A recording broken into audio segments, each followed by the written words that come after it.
कैसे हैं आप? मजे में? ओके, ठीक है। एक स्माइल कीजिए फिर। अरे ये नहीं, वो क्यूट वाला किया। Okay, thanks.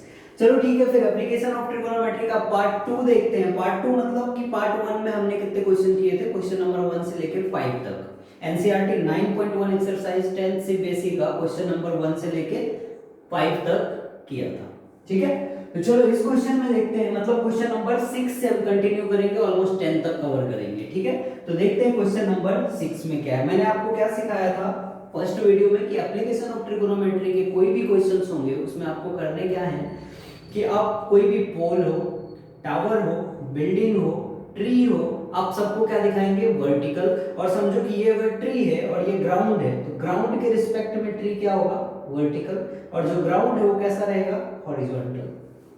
तो ये सिखाया था आपको, बहुत बढ़िया। एंगल ऑफ एलिवेशन, नीचे से ऊपर की तरफ देखते तो हॉरिजॉन्टल के साथ बनने वाला एंगल, एंगल ऑफ एलिवेशन। समझो हम 10th फ्लोर पे हैं और ग्राउंड पे देख रहे हैं तो कुछ इस टाइप से देखेंगे नीचे की तरफ, तो जो हॉरिजॉन्टल के साथ बनेगा एंगल उसको हम बोलेंगे एंगल ऑफ डिप्रेशन। ओके, ठीक है, ये हो गया। टेबल मैंने आपको बताया था sin cos tan की वैल्यू 0 से लेकर 90 डिग्री तक की, वो हमें यूज होने वाला है। ठीक है, बहुत बढ़िया। देखते हैं question number 6। A 1.5 meter tall boy standing at some distance from a 30 meter tall building। मैंने आपको क्या सिखाया है कि एक टॉल बिल्डिंग की बात कर रहे हैं, तो ये मैंने एक टॉल बिल्डिंग बना लिया। कितनी हाइट दी है इसकी? थोड़ा डायग्राम, कितनी हाइट दी है? 30 मीटर बना लिया। बिल्डिंग ग्राउंड से वर्टिकल बनेगा, मतलब ग्राउंड अगर मुझे बनाना होगा तो मैं कुछ इस टाइप का बनाऊंगा। ये हो गया हमारा ग्राउंड, बहुत अच्छा। A 1.5 meter tall boy standing at some distance from a 30 meter tall building। ये टॉल बिल्डिंग है, उससे कुछ डिस्टेंस पे एक 1.5 मीटर हाइट का एक लड़का, 1.5 मीटर हाइट का एक लड़का खड़ा है। ये भी थोड़ा सीधा बना देता हूं मैं, 1.5 मीटर का। ठीक है, देखो जितना मैंने पढ़ा उतना मैंने कन्वर्ट कर लिया है। कैसे? 1.5 मीटर टॉल बॉय, तो बॉय अगर ग्राउंड के ऊपर खड़ा है तो कैसा दिखाएंगे? वर्टिकल लाइन से। तो 1.5 metre tall boy standing at some distance from 30 metre tall building, तो एक 30 मीटर टॉल बिल्डिंग है उसको भी वर्टिकल लाइन से, और जो ग्राउंड है वो हॉरिजॉन्टल रहेगा। तो बॉय को और बिल्डिंग को हमने दिखा दिया। अगली लाइन है the angle of elevation from his eye. किसकी आई? ये जो बॉय है उसकी आई से। The top of building increases from 30 to 60 degree as he walks towards the building. मतलब लड़का पहले यहां है, तो अगर ये बिल्डिंग के टॉप को देखेगा तो ये वाला जो एंगल है ये कितना बन रहा है? 30 डिग्री। ये लड़का चल के थोड़ा सा आगे आया, समझो ये यहां तक आया।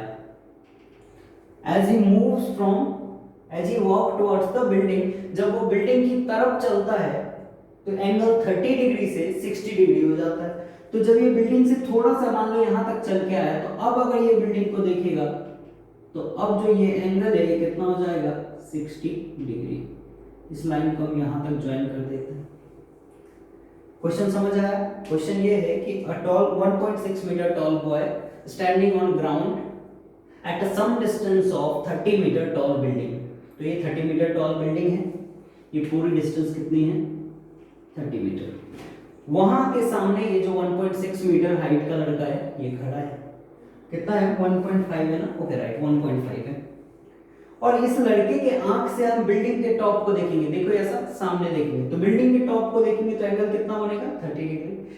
और क्वेश्चन है कि as he move towards the building angle of elevation increases from 30 to 60। जब ये बिल्डिंग की तरफ जाएगा, मतलब इस तरफ जाएगा तो थोड़ा सा आगे गया तो एंगल ऑफ एलिवेशन 30 से बढ़ के 60 हो गया।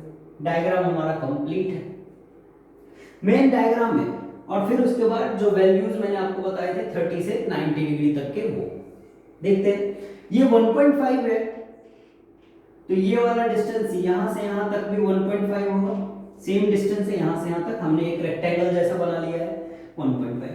तो ये अगर ये टोटल डिस्टेंस 30 था तो ये जो बचा हुआ डिस्टेंस है कितना होगा? 30 माइनस 1.5 मतलब 28.5। ओके, नेमिंग अगर आप करोगे तो कर सकते हो ए बी सी डी, इसको करने की जरूरत नहीं है, आई थिंक नहीं भी किया तो चलेगा, डी ई एफ कर लिया। Find the distance he walk towards the building. उसने पूछा है कि find the distance he walk towards the building, कि वो बिल्डिंग की तरफ कितना चला, मतलब पहले लड़का ई पॉइंट पे था, अब वो एफ पॉइंट पे चला, मतलब हमें क्या फाइंड आउट करना है, टू फाइंड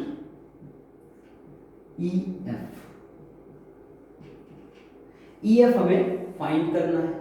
अब एक बात सुनो कि अगर मैंने ये ए बी ई ट्राइंगल लिया, ए बी ई, ध्यान से देखो ये बड़ा वाला ट्राइंगल ए बी ई, तो इस ट्राइंगल में ये बीई निकल जाएगा, और अगर बीई में से मैं ये छोटा वाला जो ट्राइंगल है आपका ब्लू कलर से मैं बना रहा हूं, देखो जरा, इस ब्लू कलर वाले ट्राइंगल का मैंने बी एफ माइनस कर दिया, तो क्या मुझे ई एफ नहीं मिल जाएगा? मतलब मैं अगर ई एफ को लिखना चाहूं तो मैं लिख सकता हूं ना, क्या, बीई माइनस बी एफ, मतलब बीई ये टोटल डिस्टेंस है, उसमें से ये बीएफ निकाल लिया तो ये डिस्टेंस बच जाएगा जो हमें फाइंड करना था। ठीक है, अब एक बात बताओ कि ये बड़े वाले ट्राइंगल में क्या गिवन है आपको, परपेंडिकुलर गिवन है। मैंने क्या बताया था आपको पिछले क्वेश्चन में, क्या गिवन है, क्या निकालना है, क्या फाइंड करना है, इन दोनों को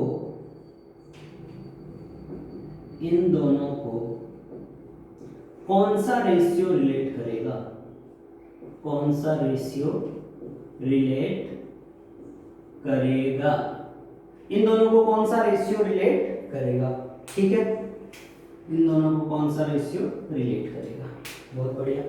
अब एक बात बताओ कि अगर मैंने ट्राइंगल ए बी ई लिया, in triangle A B E क्यों लिया, क्योंकि मुझे बीई फाइंड करना है, ये टोटल डिस्टेंस, तो बीई फाइंड करना है मतलब हमें बेस फाइंड करना है। मैंने बताया था ना आपको कि जिस साइड के ऊपर एंगल होता है वो बेस होता है, मतलब हमें बेस फाइंड करना है, परपेंडिकुलर गिवन है, तो परपेंडिकुलर और बेस को कौन रिलेट करता है, tan थीटा, तो लिखेंगे यहाँ पे tan theta equal to perpendicular upon base. tan theta की जगह पे ये 30 डिग्री लेंगे क्योंकि कौन सा ट्रायंगल ले रहे हैं, ए बी ई, तो 30 डिग्री इक्वल टू p की जगह पे 28.5 डिवाइड बाय बेस की जगह पे ये पूरा डिस्टेंस आपको नहीं पता है तो आप वहां पे क्या लिखोगे, B E.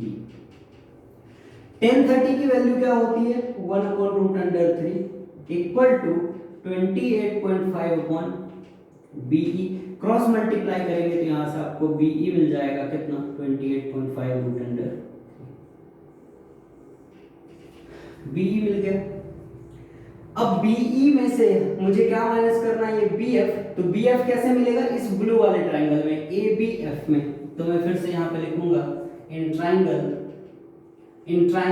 ABF, in triangle ABF में बेस क्या है, बीएफ और परपेंडिकुलर 28.5, तो आप आराम से क्या लगा सकते हो यहाँ पे tan थीटा, फिर से तो tan 60 degree equal to AB upon BF।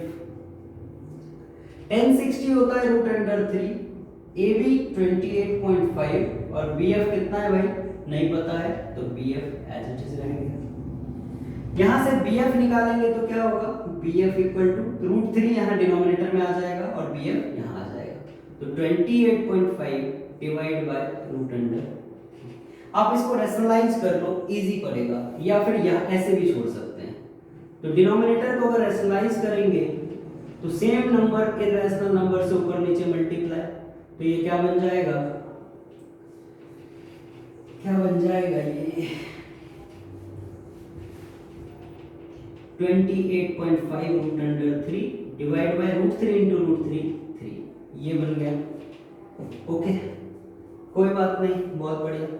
3 से अगर इसको कट करते हैं तो क्या आएगा, देखो जरा, अगर मैंने एक पॉइंट हटाया तो यहाँ आ जाएगा 10। 3 से अगर मैंने इसको डिवाइड किया तो 3 8 जा 24, 3 9 जा 27, 3 9 जा 27, 1 के ऊपर 5, 3 5 जा 15 और 10 है तो इसको हम ऐसे लिख सकते हैं 9.5 रूट अंडर 3।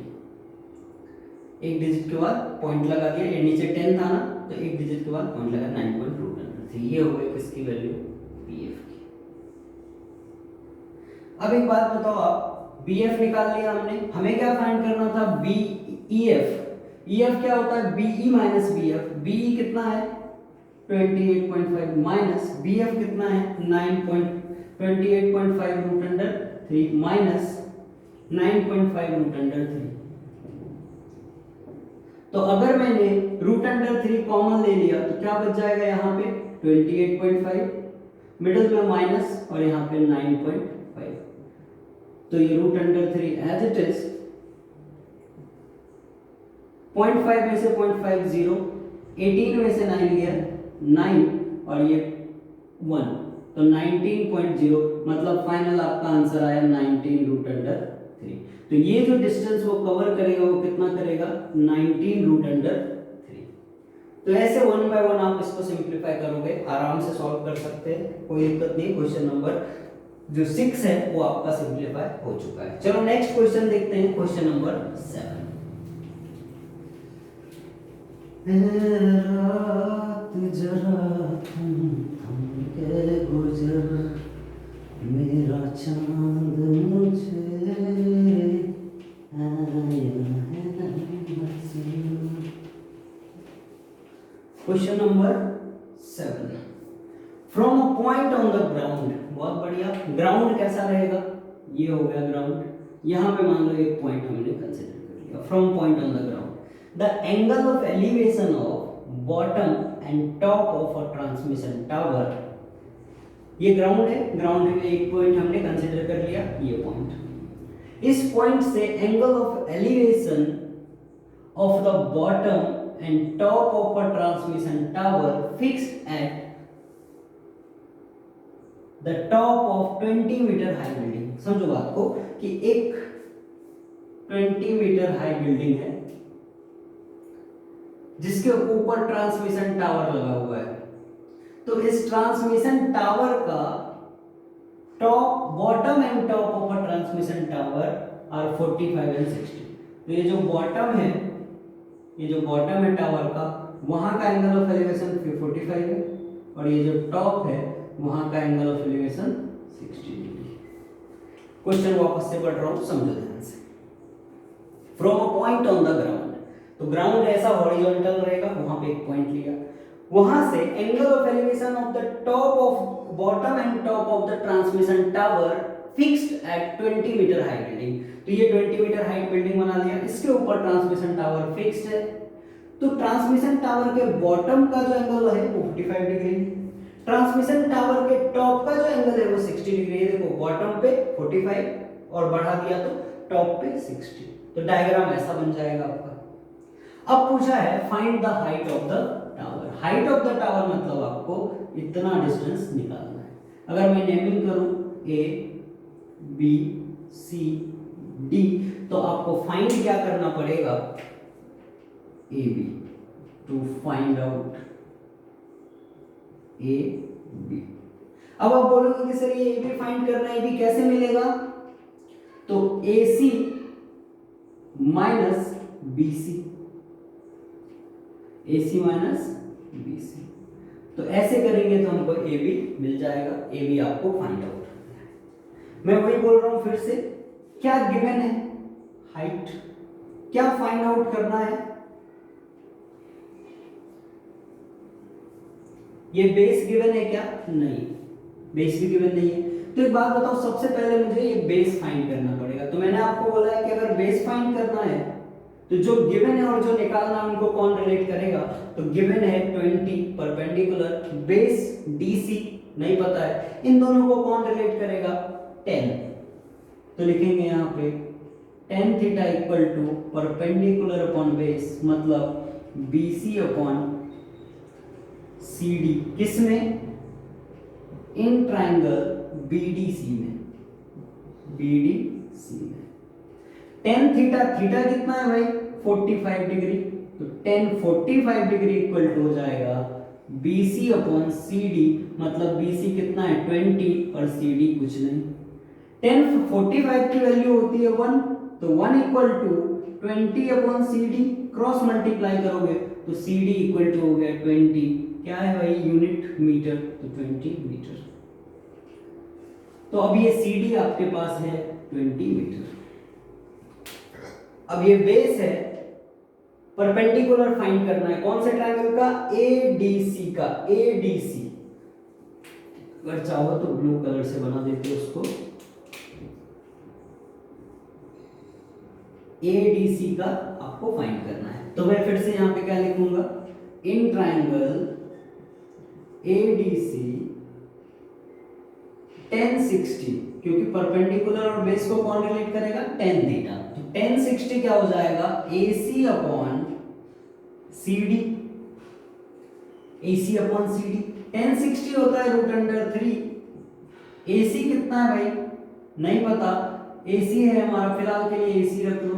CD कितना है? 20। तो AC कितना आ गया आपका? देखो 20 और क्रॉस मल्टीप्लाई करेंगे तो √3 AC है।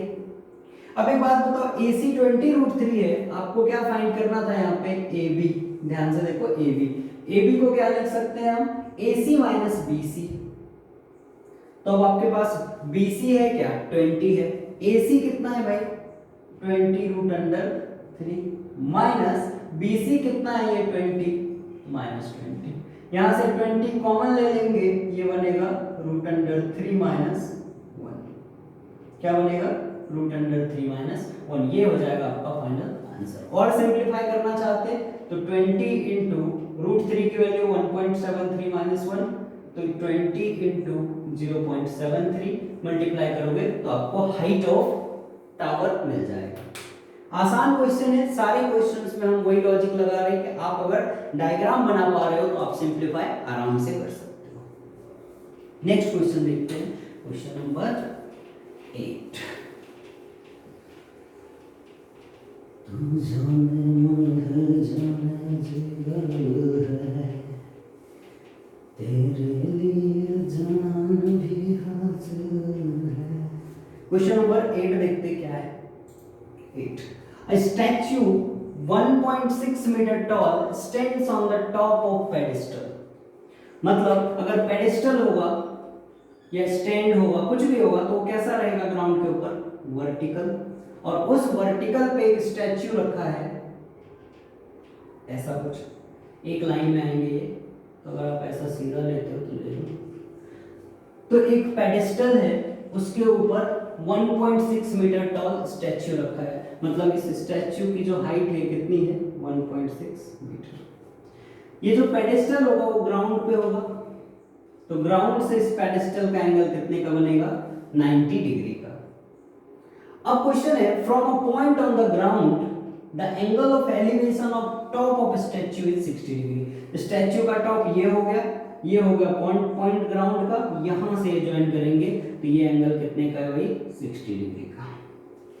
And from the same point the angle of elevation top of pedestal is 45 degree. Pedestal का टॉप क्या है? ये वाला, और ग्राउंड के सेम पॉइंट से ये एंगल, तो सेम पॉइंट से एंगल कुछ ऐसा जाएगा, ये एंगल कितना है? 45 डिग्री।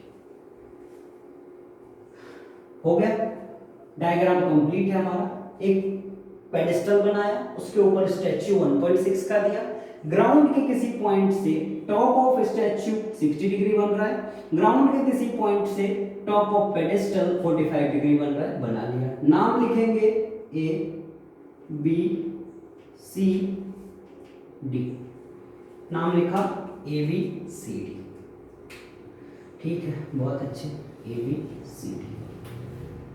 अब हमें क्या फाइंड करना है? Find the height of pedestal, मतलब आपको ये BC फाइंड करना है। BC फाइंड करना है, कैसे फाइंड करेंगे? तो देखते हैं BC कैसे फाइंड। तो सबसे पहले क्या गिवन है? तो गिवन तो कुछ भी नहीं है, गिवन है हमें एंगल और ये छोटी सी हाइट गिवन है। तो चलो देखते हैं, सबसे पहले क्या करेंगे, इन ट्राइंगल ACD या ADC भी आप कह सकते हो, ACD में क्या होगा, मतलब कौन से ट्राइंगल में, ये ब्लू वाले ट्राइंगल में, ठीक है, ये ट्राइंगल 1060 अगर मैंने लगाया तो क्या हो जाएगा, परपेंडिकुलर यानी AC, बेस क्या होगा CD, 1060 होता है √3, AC कितना है आपके पास, नहीं है कुछ भी, तो हम इसको AC फिलहाल लिख देते हैं, और CD कितना है, CD को CD लिख देते हैं। तो AC इक्वल टू हो जाएगा आपका √3 CD क्रॉस मल्टीप्लाई करके, CD इक्वल टू क्या हो जाएगा, AC अपॉन √3, ओके, CD हो गया। अब हमारे पास ये बेस है, अब हम ये BC वाले ट्राइंगल में अप्लाई कर सकते हैं। तो हम फिर से यहाँ पे लिखेंगे इन ट्राइंगल BCD ट्राइंगल में क्या हो जाएगा, 1045 equal to BC upon CD, 1 equal to BC कितना है नहीं पता, CD कितना है, AC अपॉन √3, क्रॉस मल्टीप्लाई करोगे तो ये AC अपॉन √3 यहां आ जाएगा, इक्वल टू BC, मतलब AC इक्वल टू क्या हो गया, BC √3, AC equal to BC √3, ठीक है, ये आ गया। Find the height of the pedestal, मतलब हमें BC फाइंड करना है, ठीक है। BC कैसे फाइंड करें, कैसे निकलेगा BC, तो चलो एक काम करते हैं, AB की वैल्यू पुट कर देते हैं। कहाँ AB की वैल्यू पुट करोगे आप, ये जो AC है, इस AC को क्या मैं ऐसा लिख सकता हूं, ये जो AC है AB प्लस BC, तो AB प्लस BC अपॉन √3, मतलब 1.6 प्लस BC अपॉन √3, ये आ गया CD की वैल्यू, CD की वैल्यू। तो अब यहां पे AC को हम वापस से लिखेंगे, क्या लिखेंगे, या फिर एक काम कर सकते हैं, यहां थोड़ा सा क्या कर सकते हैं, AC इक्वल टू देखो 3√CD है, बहुत अच्छे, यहां पे AC इक्वल टू क्या हो जाएगा, 3√, AC की वैल्यू यहां पे डाल दो, कहां गया, AC इक्वल टू BC √3, तो AC को हम क्या लिख सकते हैं, BC √3, तो AC को हम क्या लिखेंगे, AC को क्या लिख सकते हैं, AB plus BC equal to BC √3, AB कितना है 1.6 plus BC equal to BC √3, BC और BC को एक तरफ लेके जाओ, क्या हो जाएगा, 1.6 equal to BC √3 minus BC, 1.6 equal to BC common ले लिया, क्या बचा, √3 माइनस 1, BC आपको फाइंड आउट करना था, तो BC equal to 1.6 divide by √3 minus 1, ये आ गया BC की वैल्यू, क्या आया BC, 1.6 डिवाइड बाय √3 माइनस 1। चाहो तो इसको रेशनलाइज कर लो, न्यूमरेटर और डिनोमिनेटर सेम नंबर से, ये क्या बन जाएगा, 1.6 √3 plus 1 divide by a plus B into A minus B, मतलब √3 का स्क्वायर माइनस 1 का स्क्वायर, मतलब 1.6 √3 प्लस 1 डिवाइड बाय 2 से कट करेंगे 0.8, मतलब आपका आंसर आया 0.8 इंटू √3 प्लस 1, ये आ गया आपके BC की वैल्यू, ये आया क्या, BC की वैल्यू। तो यहां से आप सॉल्व कर सकते हो, AC इक्वल टू BC √3। कैसे निकाला? ये वाली वैल्यू को यूज करके सॉल्व करके। ठीक है, तो ये क्वेश्चन आप आराम से ये भी कर सकते हो। पहले ट्रायंगल में, दूसरे ट्रायंगल में, दोनों को सॉल्व करेंगे तो BC आपको मिल जाएगा। ठीक है, देख लो क्या है, BC अपॉन 1045 लगाया किसमें? छोटे ट्रायंगल में, तो BC अपॉन CD की जगह पे ये वैल्यू रख दिया AC upon √3। AC upon √3 equal to हो गया BC, AC equal to BC √3 और उसको सिंप्लीफाई कर दिया। यहाँ से अगर आप लिखोगे तो लिख सकते हो CD इक्वल टू क्या? AC upon √3। ठीक है, तो कैसा है, पहले यहाँ करेंगे फिर ये यहाँ से यहाँ। चलो क्वेश्चन नंबर नेक्स्ट देखते हैं, क्वेश्चन नंबर 9।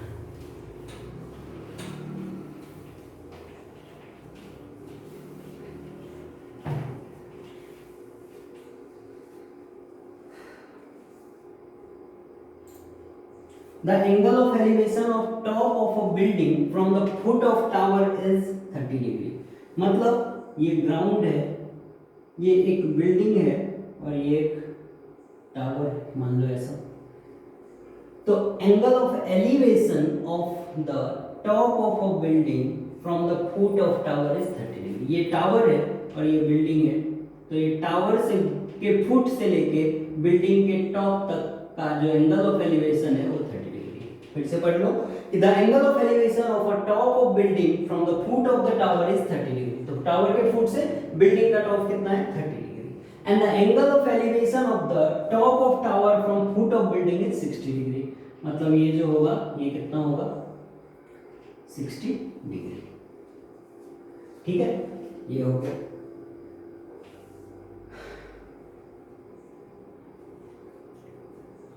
तो डायग्राम ऐसा बन जाएगा, या फिर इसी डायग्राम को ऐसा भी बना सकते हो। कैसे कि समझो ये आपका क्या हो गया, the angle of elevation of top of building from the foot of tower is 30 degree. मतलब ये टावर हो गया और ये बिल्डिंग हो गया। तो अगर मैंने ये बनाया तो फुट ऑफ द टावर से बिल्डिंग का एंगल कितना है? 30 डिग्री। अब बिल्डिंग के फुट से ये जो टावर है उसका एंगल कितना है? 60 डिग्री। 60 डिग्री बना दिया। If the tower is 50 metre height, अब देखो ध्यान से कि टावर कौन सा था। The angle of elevation of top of building from the foot of the tower is 30 degree. Tower के फुट से 30 बन रहा, मतलब ये वाला टावर है और टावर की हाइट कितनी दी है? 50 मीटर। नेमिंग करेंगे A, B, C and D। Find the height of building पूछा है, height of building. Height of building मतलब CD फाइंड आउट करना है आपको। कैसे करेंगे CD फाइंड आउट? तो देखो कि ये ABC ट्रायंगल में, अगर ABC ट्रायंगल की हेल्प से हम ये BC फाइंड आउट कर लेते हैं, तो सेम इस BC का यूज करके हम दूसरे ट्रायंगल में CD फाइंड आउट कर लेंगे। तो लिखेंगे इन ट्रायंगल ABC क्या गिवन है और क्या निकालना है, उन दोनों को कौन सा रेशियो रिलेट करेगा? तो देखो गिवन है परपेंडिकुलर, निकालना है BC यानी बेस, तो परपेंडिकुलर और बेस को कौन रिलेट करता है? tan theta.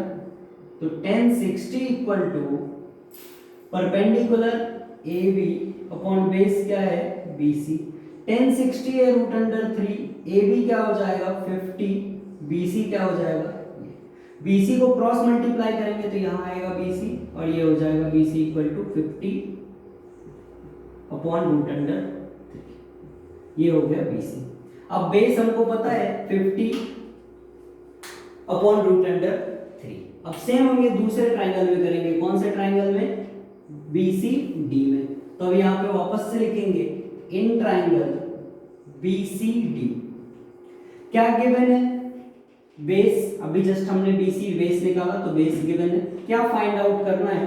परपेंडिकुलर। तो परपेंडिकुलर और बेस को कौन सा रेशियो रिलेट करेगा? tan theta. तो tan थीटा की जगह पे कितना है? 30 डिग्री। BCD ट्रायंगल में थीटा कितना है? 30 डिग्री। तो tan 30 equal to perpendicular CD upon base कितना है? BC। tan 30 की वैल्यू टेबल से देखेंगे 1 अपॉन √3 इक्वल टू CD कितना है? पता नहीं। BC गिवन है, अभी जस्ट निकाला हमने कितना? 50 अपॉन √3। तो यहाँ पे लिखेंगे 50 अपॉन √3। क्रॉस मल्टीप्लाई करेंगे तो क्या हो जाएगा? देखो 50/√3 इक्वल टू CD√3। अब मुझे CD फाइंड आउट करना है, तो क्या होगा 50/√3 और ये जो 3 मल्टीप्लाई में है दूसरी तरफ हो जाके क्या हो जाएगा डिवाइड, मतलब 1/√3। तो अब देखो 50√3 इंटू √3 हो जाएगा 3, तो CD की वैल्यू हो गई 50/3। अगर आप मिक्स फ्रैक्शन में करोगे कन्वर्ट तो क्या होगा 16/2/3। 16 3 जा 48 प्लस 2 50/3 मीटर है तो मीटर। ये आ गई CD, मतलब हाइट ऑफ बिल्डिंग जो है वो क्या होगा 16/2/3 मीटर। तो ऐसे हम दोनों ट्राइंगल को रिलेट करके क्या इंफॉर्मेशन गिवन है और क्या फाइंड आउट करना है हम निकाल सकते हैं, जो भी आपको क्वेश्चन में पूछा गया है। देखते हैं लास्ट क्वेश्चन, क्वेश्चन नंबर 10।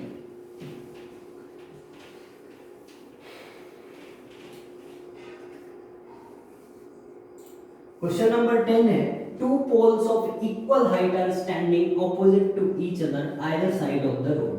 अब रोड है तो कैसा रहेगा हॉरिजॉन्टल। दो पोल है, दोनों एक दूसरे के ऑपोजिट स्टैंड है, तो एक पोल ये बना लिया, एक पोल ये बना लिया, और बोला है क्या दोनों पोल की हाइट जो है वो सेम है, तो मैंने दोनों पोल की हाइट अप्रोक्सीमेट सेम रखा है, मतलब आपको सेम कंसीडर करना है। Which is 80 metre wide.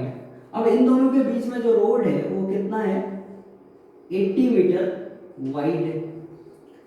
From a point between them on the ground the angle of elevation of the top of poles are 60 and 30 degree respectively।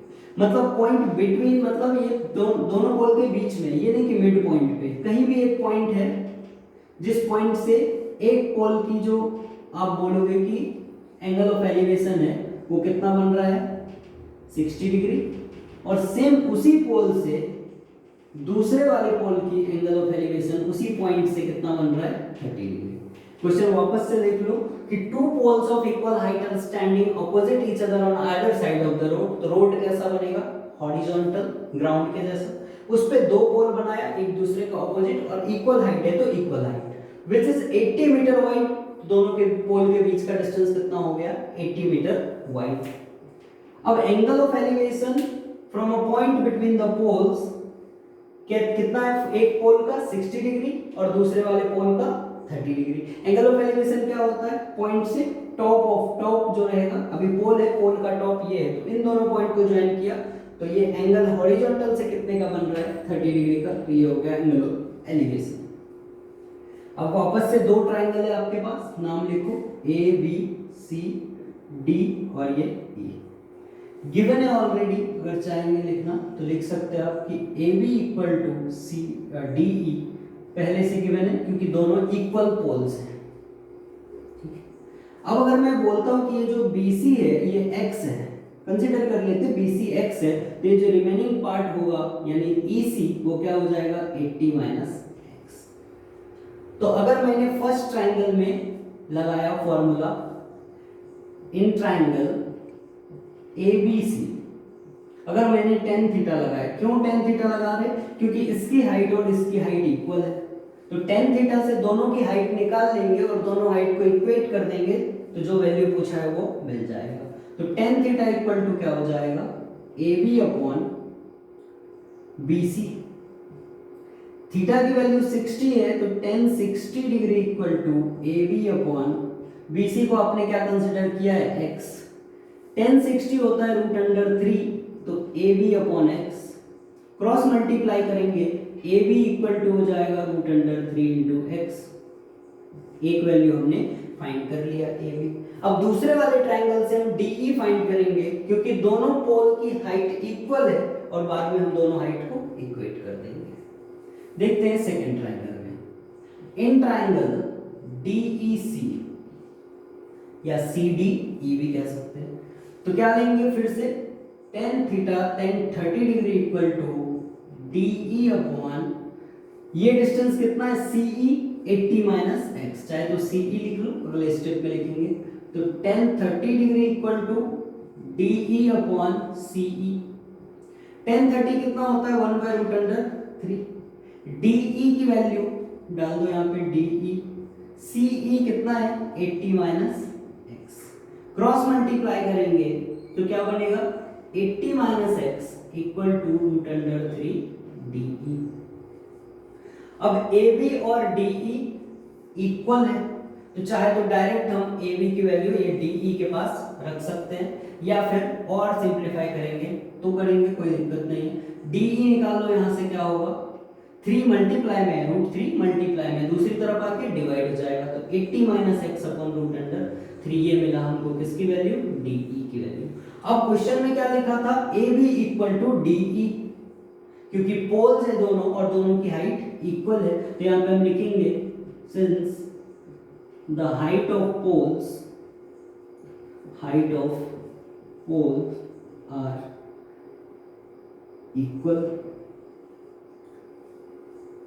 तो हाइट अगर equal है तो हम दोनों वैल्यू को इक्वेट कर देंगे, therefore root under 3x equal to 80 minus x upon root under 3। Cross multiply करो, ये रूट 3 यहां आएगा तो root 3 into root 3x equal to 80 minus x. Root 3 into root 3 क्या हो जाएगा 3x equal to 80 minus x. X वाले को एक तरफ लेंगे 3x minus x equal to 80, 2x equal to 80, x equal to क्या हो गया 80 डिवाइड बाई 2 मतलब 40, x इक्वल टू आया आपका 40। अब ये x मिल गया आपको कितना 40, तो अगर ये x 40 है तो ये जो बचा हुआ है वो भी कितना होगा 40। पूछा क्या था find the height of pole and distance of the point from the poles. तो ये जो पॉइंट है ये 40 पे है और ये दूसरा वाला कितना हो जाएगा 80 माइनस 40, एक सेकेंड है 80 minus x upon root under 3, cross multiply किया तो 3x माइनस, ओके सॉरी एक मिनट है, ये 3x हो जाएगा और ये माइनस x इस तरफ आएगा, देखो नेगेटिव है दूसरी तरफ आके क्या होगा पॉजिटिव, तो 3x प्लस x 4x, ये थोड़ा सा करेक्ट कर लो 4x इक्वल टू 80 तो x इक्वल टू क्या हो गया 80 डिवाइड बाय 4 20, तो x इक्वल टू क्या मिला 20। अब x की वैल्यू 20 है तो ये रिमेनिंग जो डिस्टेंस होगा 80 माइनस x ये क्या हो जाएगा 60, ये 20 मीटर और ये 60 मीटर। तो हमने फाइंड कर लिया कि दोनों पोल कितने डिस्टेंस पे है, तो फर्स्ट वाला कितने x यानी 20 मीटर पे, दूसरा 80 माइनस एक्स मतलब 60 मीटर पे, और पूछा क्या है हाइट ऑफ पोल, तो हाइट ऑफ पोल देखो यहाँ पे आप निकाल रहे थे AB equal to root under 3x, तो वैल्यू पुट कर दो रूट अंडर 3 और x की वैल्यू क्या थी 20, तो हाइट ऑफ पोल क्या आ जाएगी 20 root under. So height of pole is, height of pole जो है वो क्या हो गया 20 रूट अंडर 3 मीटर। तो ये हो गया क्वेश्चन नंबर 10 तक आपका कंप्लीट। 5 क्वेश्चन और रिमेनिंग है इस चैप्टर में, नेक्स्ट वीडियो में देखेंगे वो, ठीक है। तो ये नोट कर लो, समझ में आ गया होगा, आई थिंक एक्सप्लेन करने की जरूरत नहीं है कि दो पोल इक्वल हाइट का था, दोनों के बीच में डिस्टेंस कितना था 80 मीटर, आधे डिस्टेंस को ये डिस्टेंस को हमने x लिया, रिमेनिंग क्या हो जाएगा 80 माइनस x। छोटे वाले ये वाले ट्रायंगल में हमने हाइट tan थीटा लगाया और हमने फाइंड किया हाइट, तो कितना मिला रूट अंडर 3x। दूसरे वाले ट्रायंगल में भी tan थीटा लगाया, DE फाइंड किया, क्योंकि दोनों हाइट इक्वल गिवन है तो हमने दोनों वैल्यू को इक्वेट कर दिया, तो वहां से आपको x मिल जाएगा और फिर x की वैल्यू आप ये height AB equal to root 3x में पुट कर दोगे तो आपको हाइट ऑफ पोल मिल जाएगा, ठीक है। चलो थैंक यू।